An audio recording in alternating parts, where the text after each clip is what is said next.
Hello and welcome from Budapest. This is Hungary Reports from Public Media M1, bringing you the latest news from Hungary and the Carpathian Basin in English. I'm Árpád Szőci. Great that you can be with us. Hungary's most promising companies are getting more support by the Hungarian Multi-Program, which aids small and medium-sized enterprises. The organization started operations this spring and is now asking companies to apply to offer consulting services to other enterprises.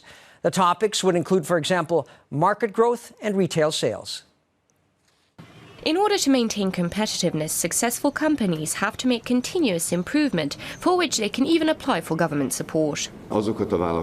We wish to support those companies who consider Hungary their homeland and for whom it is of value to give jobs to Hungarians and to take part in the enrichment of their region, said László György, State Secretary for Economic Strategy and Regulation. The Ministry for Innovation and Technology started the Hungarian Multi-Program in April, which supports the nation's most promising companies. Approximately 5 to 10% of companies are especially innovative and have a considerable potential for growth. We are continuously monitoring these companies and offer programs to them, the State Secretary said. The government is spending more than 42 million euros on the Hungarian Multi-Program. At present, the project is entering a new phase. This time, those small and medium-sized companies may apply who can pass on their experiences to others as mentors. Selected companies will provide expert assistance in the fields of branding, sales and organizational development. Between 2009 and 2017, the revenue of Hungarian small-sized companies increased by 30%, while their productivity surpassed both the average of V4 countries and that of EU member states. With this result, these companies contributed significantly to the growth of the economy. Since 2010, the output of the Hungarian economy has increased by 30%. This means that together with other countries of Central Europe, Hungary has become the engine growth on the continent. As a result, the relative importance of Eastern Europe and Central Eastern Europe has increased, said Tamás Sanda, Parliamentary State Secretary for the Ministry of Innovation and Technology. The aim of the government is to ensure that the growth rate of the Hungarian economy surpasses the average of the European Union by at least 2% during the years to come. The end of the Cold War began when Hungary decided to waive border restrictions with the West to temporarily let thousands of East Germans cross over to Austria.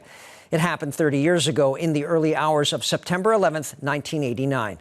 Eventually, more than 60,000 East Germans took flight, and now many of them returned to celebrate on Saturday in the Hungarian border town of Fertőrákos about what happened 3 decades ago.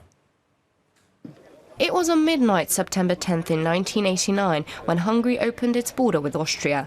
Masses made their journey with cars and on foot towards the free West. The upcoming weeks after saw 60,000 East Germans do the same. This was a defining moment when it comes to Europe's reunification. The 30th anniversary of the Austrian-Hungarian border opening was commemorated on Saturday evening in Fertőrákos. Former German refugees with old Wartburgs, Trabants and Ladas arrived at the Pan-European Picnic Memorial Park. Most of them were part of the historic event. Der Eintritt in ein neues, freies Leben. I was able to start a new, free life that left dictatorships behind, so I could live in a free world.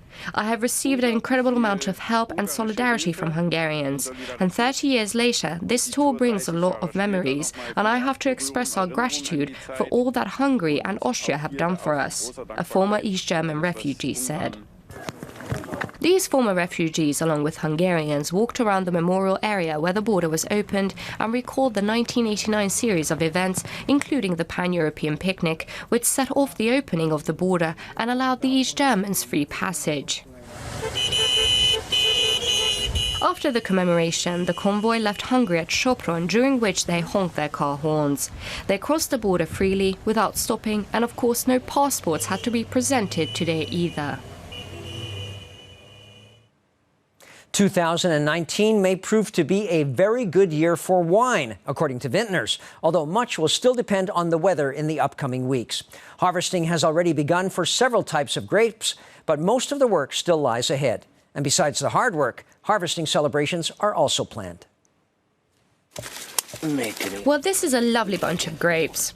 Starting with picking the early grapes, harvest in the Tokai wine region has begun. It seems there are also no issues with either quantity or quality. If the weather cooperates, then it seems that all the picked grapes can be placed in barrels within the month. We're very hopeful that if the weather will be good to us, then we could even have a great Asu vintage in our wine region, this winemaker said. Winemakers are also expecting a great harvest in Sopron's wine region. Some have already started harvesting the Gune Feltine and Pinot Noir. I'm still holding out a bit, so I think I'll continue in about a week's time, Kurt Taschner said. With the arrival of autumn, the harvest parades have also begun. Riders playing with their bullwhips, traditional folk dancers and stilt walkers all paraded through Bodatron in the country's largest harvest festival. The vineyards and winemakers of the area and the surrounding municipalities were also represented in the parade. Thousands came to take part in the festivities this year as well.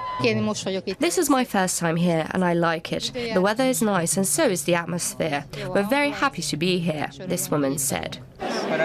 Visitors at the wine village could taste the specialities of the area. Winemakers across the country expect that this year's harvest is a good one. However, this will only become apparent in the upcoming weeks, since many places start the harvest in late September and October. Budapest wants to be a world sports capital, and competitions like the Wizz Air Budapest Half Marathon, Central Europe's biggest half marathon, can only help. More than 15,000 competitors ran the 21 kilometers in the Hungarian capital on Sunday. In fact, this event had more foreign runners than ever before, with 84 countries represented. Early in the morning, athletes prepared for the half marathon with warm-up laps. Fans accompanied and cheered on runners constantly. Several disabled and physically challenged athletes also entered the race to show that they too are capable of great performances. There was a man who ran the half marathon while pushing his mother, who is in a wheelchair, while many parents joined in by pushing their small children in sporty baby carriages. A couple of colleagues from Public Media's M1 also take part in the race frequently. News anchor Balázs Németh just completed his best race yet. I'm very happy because I beat my record of 2 years ago by 10 minutes, but this is due to the circumstances. So on such a course, in this city, under such weather conditions, you just can't go wrong, Balázs Németh explained. Csaba Radnai also performed excellently.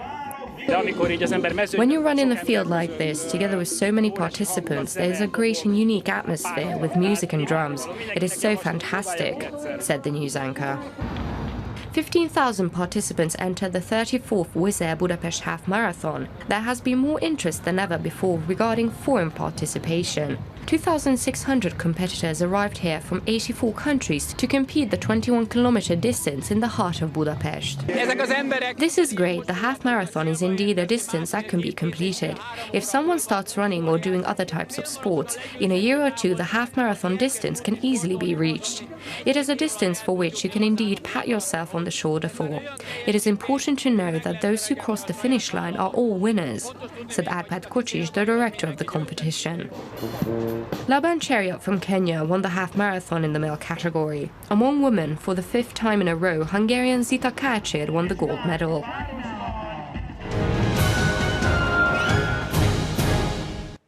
This Sunday saw the start of the new puppet season at the New Puppet Theatre in the 11th district of Budapest. In fact, on every second Sunday of the month, puppet shows featuring contemporary works will be performed for youngsters in the morning.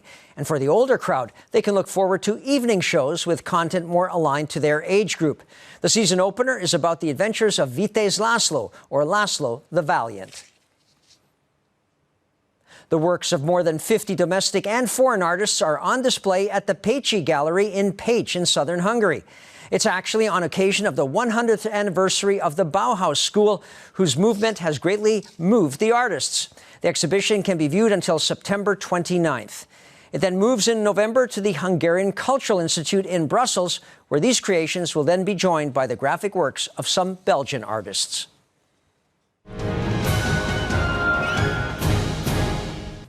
And that's all for now. But we'll be back the next night, too, live right after the news in Hungarian at 11 p.m. local time. You can also catch us in repeats and online. Please stay tuned now, if you can, for our new shows in German, Russian, and Chinese. Thanks very much for watching, and viszontlátásra.